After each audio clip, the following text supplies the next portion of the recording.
Gallimard pressent que il va lui falloir compenser l'édition d'auteurs exigeants intellectuellement, comme Saint-John Perse ou André Gide, par des productions sans doute plus commerciales. Donc il commence dès la fin des années 20 à lancer des collections de romans populaires.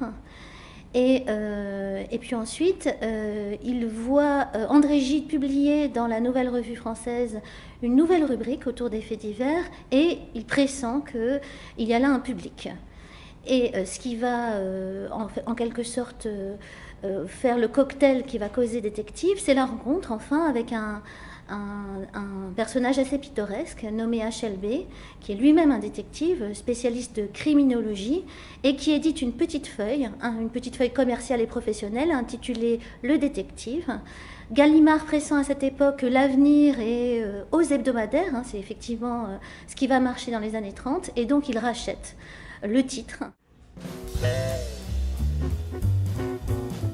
C'est l'écurie Gallimard qui est au début mobilisée et qui effectivement répond avec assez d'enthousiasme à la proposition de Gallimard. Donc des gens comme Kessel, Simenon, Carco, Macorlan s'engagent dans Détective. Alors on peut dire que cette politique de publication des écrivains populaires de chez Gallimard va durer à peu près 18 mois. C'est la première période de Détective. Ensuite, on va peut-être passer à une autre période, la période du journal d'enquête. Ce que va apporter véritablement Détective, c'est l'apparition de la photographie avec les récits criminels. Et ça, c'est véritablement ce qui va marquer en fait dans l'histoire du journalisme. Après la guerre, Détective recommence sous d'autres titres. On a Qui Détective, Qui Police.